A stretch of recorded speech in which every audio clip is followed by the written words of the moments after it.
नमस्कार मंडळी, मी सुप्रिया नवीन एका ब्लॉगमध्ये आपलं मनापासून स्वागत करते. तुम्हाला आजचा दिवस सुखाचा, आनंदी आणि आरोग्यदायी जाओ. तुम्ही जी काही स्वप्न पाहिली असतील ती सगळी स्वप्न तुमची पूर्ण होत. तर पहा, आता सकाळची वेळ आहे आणि सगळी कामं झालेली आहे. तर शनिवारची जी सकाळ असते ना, तर आयुष स्कूलमध्ये गेलेला असतो. सकाळी 7:30 वाजता त्याची स्कूल असते, त्यामुळं लवकर उठावं लागतं. तर टिफिन वगैरे पण झालेला आहे आणि टिफिनला आज मी पराठे केलेले आहेत. तर दर शनिवारी असं वेगवेगळं असतं टिफिनला, मी ते तुमच्याबरोबर नेहमी शेअर करत असते. तर आता जवळजवळ 8:45 वाजलेले आहेत आणि सगळ्यांच्या अंघोळी झालेल्या आहेत. तर त्यामुळं आधी मी मशीन लावायला घेतलेली आहे. मशीन लावली की मग दर शनिवारी काही ना काहीतरी काम निघतच असतं किंवा आठवडाभराचं जे काम आहे आपलं, जी कामं राहिलेली आहेत तर ती मी पूर्ण करते. तर मग कधीतरी बेडशीट, उशीची कवर चेंज करत असते, सोफ्याची कवर चेंज करत असते. तर ते धुवायला काढत असते दर आठवड्याला. त्यानंतर मग परत बाथरूमचं क्लिनिंग असतं. तर बाथरूमचं क्लिनिंग ना मी 2 दिवसापूर्वीच संपूर्णपणे बाथरूम डीप क्लीन केलेलं आहे. फक्त थोडंसं जरा वरवरची जी स्वच्छता राहिलेली आहे, जसं की हे अंघोळीचा टब वगैरे छान मस्त स्वच्छ घासायचा आणि स्टूल, मग हा स्वच्छ घासायचा. परत त्यानंतर आपलं जे साबणाचा जो ट्रे आहे तो सुद्धा घासायचा होता मला.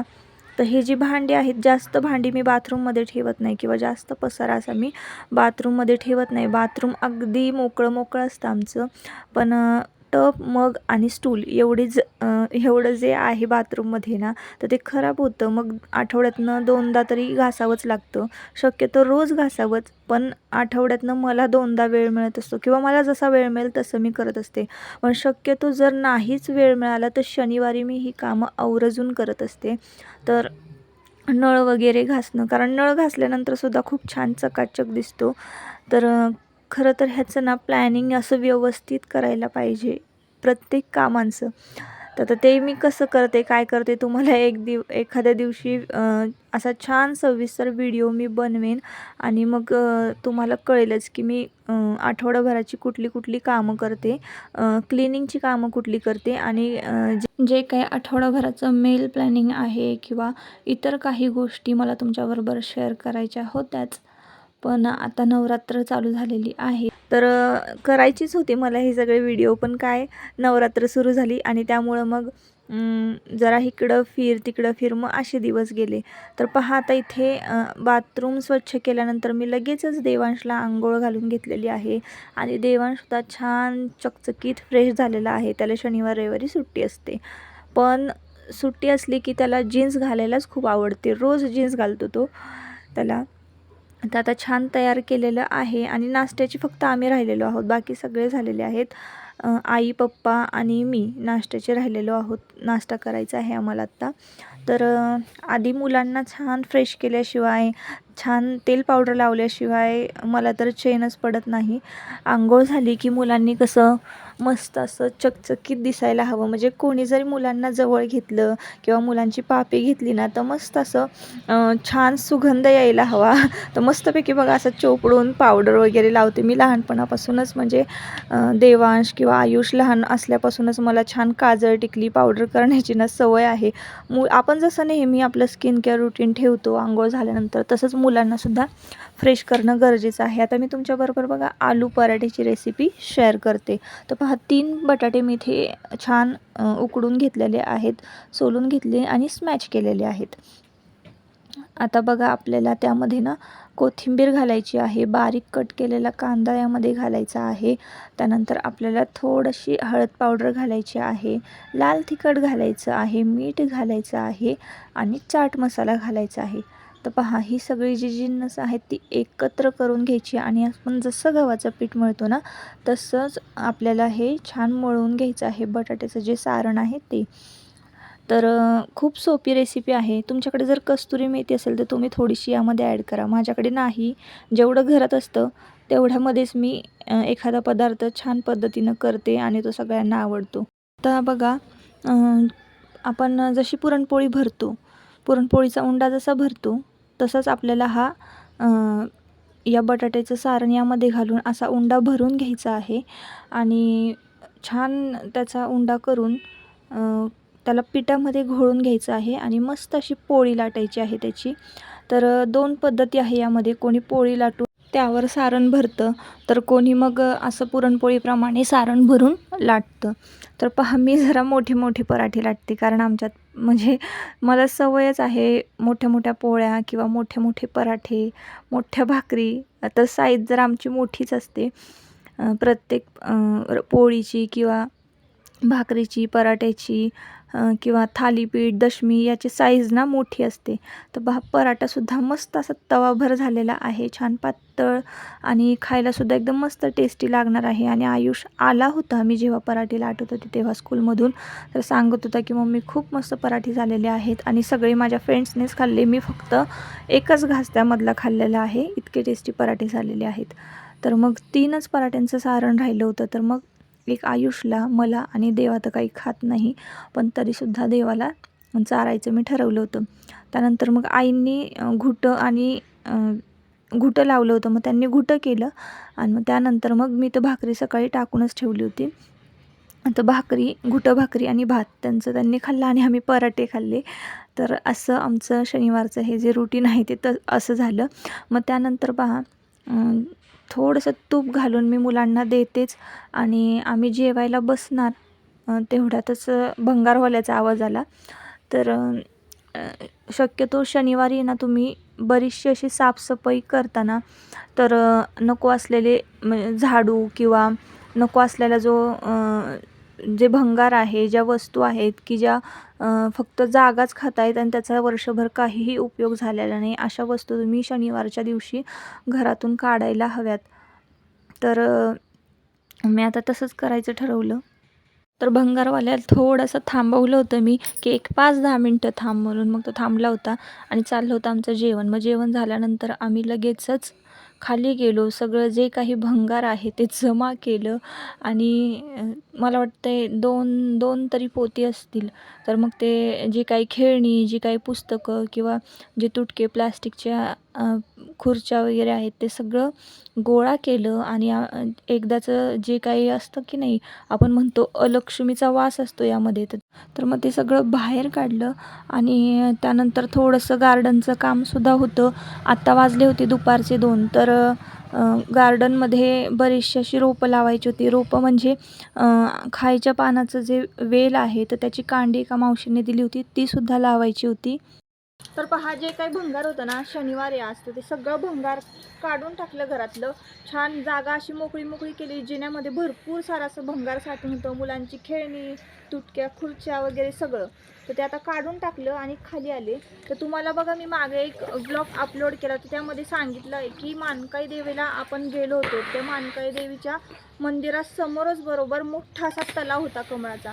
तर तिथं ना आम्ही त्या तलाव तो कोरडा झाला होता, त्यामुळं खाली उतरलो आमच्या शेजारच्या काकू आणि मी. आणि तिथून कमळाची जी रोपं आहेत, कमळाची खालची जी कांदी मुळं असतात ना, तर ती कांदे आम्ही घेऊन आलो होतो तिकडनं, कंद घेऊन आलो होतो. आणि ते बघा मी इथे छान असे भिजत ठेवलेले आहे, तुम्हाला दाखवते. म्हणजे आता नवरात्र होऊन गेली तर एक 6 दिवस तरी झाले असतील. तर बघा फक्त आहे ना, आणली होती ना तेव्हा फक्त ह्या अशा कांड्या होत्या, त्यांना आता खूप छान अशी पानं पण आलेली आहेत. तर म्हटलं आता आपण कमळ लावून घेऊया, कारण मग दिवाळीच्या गडबडीमध्ये किंवा फराळ करा, शॉपिंग, किराणा ह्यामध्ये सगळं ते राहील. तर मग आता म्हटलं की छान कमळ आधी लावून घेते, त्यानंतर मला खायच्या पानांचा वेलसुद्धा लावायचा. तर जिन्यातलं जे काही भंगार वगैरे सगळं होतं ते बाजूला काढून ते सगळं मोकळं केल्यानंतर छान मोकळं वाटत होतं. आता मग तिथं मोकळं वाटायला लागल्यानंतर मी गार्डनमध्ये आले. आणि गार्डन मला थोडंसं मेसी वाटायला लागलं, म्हणजे मला पाहिजे तसं नव्हतं. मग मी हे सगळं जळण एका बाजूला काढून आता ते मागच्या बाजूला रचायचं ठरवलेलं आहे. आणि तिथं ही जी चाफ्याची कुंडी आहे ती शिफ्ट करणार आहे आणि इथे मी कमळाचा टब ठेवणार आहे. म्हणजे कमळाचं रोप कसं आहे, त्याला सतत ऊन लागतं. ऊन असल्याशिवाय फुलं येत नाहीत त्याला लवकर. तर त्यामुळं ही जागा परफेक्ट मी हे केली होती, चॉईस केली होती. आणि हे पहा मी तुम्हाला हे जे पान दाखवते ना, तर ते त्यामध्ये नर मादी असं सुद्धा असतं. तर हे पान मी तुम्हाला दाखवते ते मादी आहे आणि याआधी दाखवलेलं पान ते नर आहे.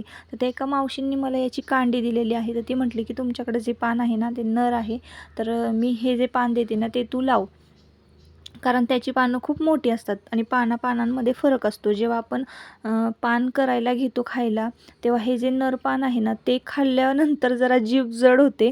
मला एका आजोबांनी सांगितलं होतं, मी त्यांना दिलं होतं तेव्हा. तर म्हटलं नको बाबा, हे पान कोणाला द्यायला पण नको.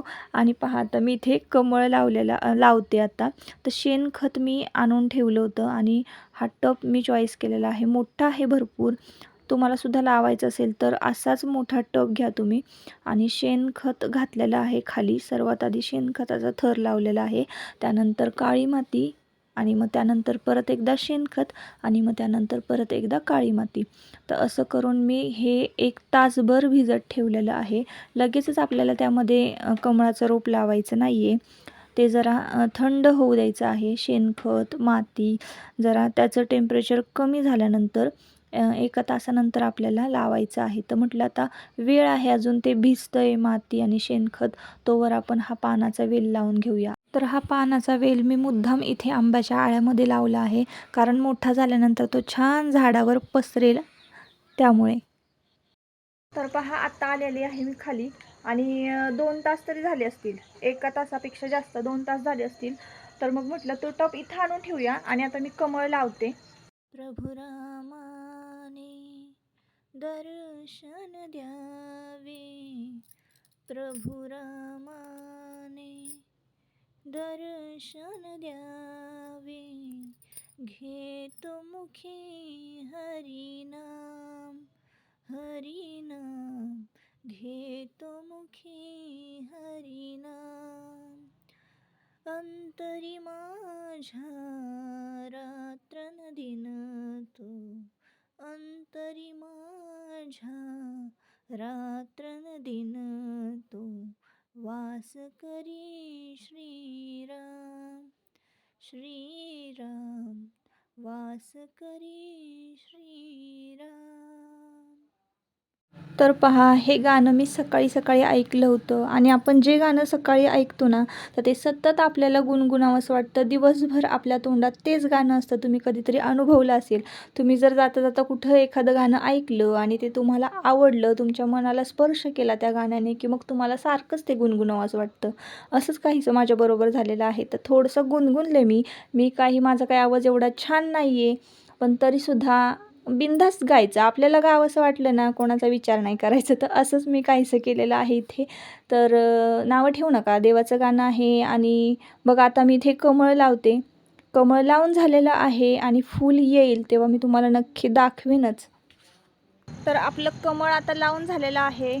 तर तिथं टब दिसतोय ना, तिथं लावलेलं आहे. आता एखाद्या दिवशी फूल आलं तर नक्कीच मी तुम्हाला दाखवेन. आणि इथं बघा, कृष्ण कमळसुद्धा मी लावलेला आहे. तर हे बघा, किती सुंदर फूल आहे हे, किती छान दिसतंय. तर याला कृष्ण कमळ म्हणतात. ब्रह्मकमळ, कृष्णकमळ, कमळ असे बरेच प्रकार आहेत. तो संपूर्ण वेल हा असा वाढलेला आहे भरपूर. तर तुम्हाला हा व्हिडिओ कसा वाटला मला नक्की कमेंट करून सांगा. जर आवडला असेल तर नक्की आपल्या चॅनलला लाईक, शेअर आणि सबस्क्राईब करा. सबस्क्राईब केलं असेल तर बेल आयकॉन जरूर प्रेस करा, म्हणजे इथून पुढे मी जेव्हा व्हिडिओ अपलोड करेन ना, त्याची नोटिफिकेशन तुम्हाला मिळेल. तर बरेच वेगवेगळ्या विषयांवर आपल्या चॅनलवर व्हिडिओ आहेत. तुम्हाला एकदा चेकआउट करा. आवडले तर नक्की चॅनलला सबस्क्राईब करा. परत भेटूया नवीन एका व्हिडिओमध्ये. तोपर्यंत स्वतःची काळजी घ्या आणि मस्त राहा, टेन्शन फ्री राहा. बाय.